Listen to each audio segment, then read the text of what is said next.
शाख की टहनी। आज करीब 10 बरस बाद शोजीत अपने परिवार के साथ अमेरिका से वापस लौट रहा है। बीवी और 2 बच्चों के साथ एक हंसता खेलता परिवार। रह रहकर उसे आज एक अजीब सा एहसास हो रहा है। कुछ सोचता है, मुस्कुराता है, फिर ज़रा सचेत होकर बैठ जाता है। ये सब उसकी साथ बैठी उसकी बीवी कोमल बड़े ध्यान से देख रही है और फिर उसके हाथ पर हाथ रख के बोलती है, don't worry, everything will be fine. ये सुनकर शोजीत धीमा सा मुस्कुरा देता है। कोमल और शोजीत अपने मास्टर्स के दिनों से साथ हैं। पहले दोस्ती हुई, दोस्ती न जाने कब प्यार में बदली, इसका ठीक ठाक अंदाज़ा दोनों में से किसी को नहीं। कोमल अमेरिका में ही पली बड़ी और शोजीत के माँ बाप को शायद यही शिकायत और एतराज़ था कोमल से। हेलो, बट पापा, try and understand, I love her and she takes very good care of mine and she loves me very much. अरे तू अमेरिका गया, मैंने कुछ नहीं कहा। अब शादी का फैसला कर लिया है तो जो करना है कर, मैं तुझे नहीं रोकूंगा। हेलो हेलो शोजीत, हेलो शोजीत बेटा। हेलो पापा। जी पापा। शोजीत ने कुछ संभलते हुए अपने पिता को जवाब दिया। हाँ बेटा, पहुंच गए ठीक से? जी पापा, बस लगेज आ जाए तो निकलेंगे। चलो, बहुत अच्छा हो गया। जल्दी से घर आ जा, माँ ने तेरी पसंद वाली पेठा पूरी बनाई है। जी पापा, मैं टैक्सी लेकर कॉल करता हूँ। शोजीत, जो कि अभी भी कोमल के अपनाए जाने को लेकर चिंता में था, मगर अपनी दादी के बहुत करीब भी था। इतने सालों में जो हिम्मत करके घर जा रहा था, वो भी अपनी दादी के फ़ोन के बाद ही मुमकिन हो पाया था।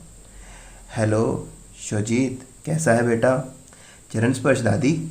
मैं अच्छा हूँ, आप कैसे हो? बस बेटा, अब आंखें और घुटने दोनों जवाब दे रहे हैं। बस एक इच्छा है, जाने से पहले अपने पोत्र पोत्री का चेहरा देख लो। बस यही वाक्य था जिसने शोजीत के दिल में घर कर लिया और उसने घर जाने का फैसला ले लिया। टैक्सी फॉर शोजीत, टैक्सी फॉर शोजीत, एक पतली सी आवाज़ शोजीत के कानों में पड़ी।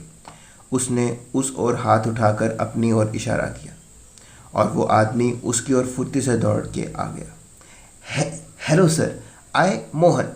कुछ हिचकते हुए अपनी टूटी फूटी अंग्रेजी समेट के मोहन बोला, I your driver, drive you home. Shojit इस एहसास को समझता था। First impression is always the last impression. Mohan के कुछ सहज करने के लिए शोजीत ने उसके कंधे पर हाथ रखा और पूछा, कौन गांव के मोहन बाबू? ये सुनकर मोहन मुस्कुरा कर बोला, पटना शहर से बाबूजी। दोनों एकटक मुस्कुराए और मोहन ने शोजीत के हाथों से ट्रॉली पकड़ ली और गाड़ी की तरफ चल दिया। कोमल के चेहरे पर हंसी देख शोजीत ने उसका कारण पूछा तो तपाक से कोमल अपने एक्सेंट में बोली, कौन गांव से शोजीत बाबू? और दोनों हंस दिए और गाड़ी की ओर चल पड़े। गाड़ी में बैठ शोजीत खिड़की से बाहर को देख रहा था और सोच रहा था, बीते 10 सालों में कितना कुछ बदल गया।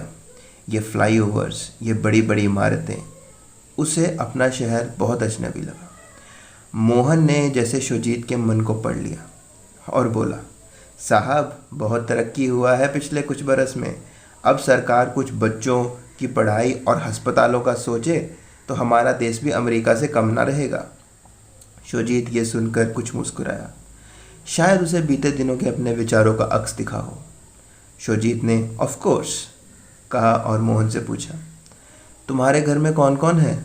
जी, बीवी, 3 बच्चे, माँ और बाबूजी एक साथ रहते हैं सुख में। पिताजी घर संभालते हैं, तभी हम बंजारों की तरह शहर दर शहर गाड़ी चला पाते हैं और उनका सहारा भी तो अब हम ही हैं। ये सुन शोजीत के मन में टीस सी उठी। उसे बेटे के रूप में अपनी नाकामयाबी का एहसास सा हुआ। पापा भी तो दादी के साथ हैं। अभी ये विचार मन में जगह बना ही रहा था कि गाड़ी रुकी। मोहन, लीजिए साहब, आपकी मंजिल आ गई। शोजीत ने नज़रें उठाकर देखा तो इंतज़ार में बरामदे में एक तरफ से दूसरे तरफ चक्कर काटते पिताजी दिखे। बाल ज़रा सफ़ेद हो चुके थे, कमर थोड़ी झुकी थी, मगर इंतज़ार में कदम आज भी उसी तेज़ी से चल रहे थे। कितना कुछ खो दिया था बीते 10 बरस में, कितना कुछ खो दिया था उसने। शोजीत इससे पहले कुछ कहता कुछ करता, दोनों बच्चे आयु और अंश तेजी से गाड़ी से निकले और दादू दादू कहते हुए पिताजी की तरफ दौड़े। उन बूढ़े कदमों में न जाने कहाँ से जान आई।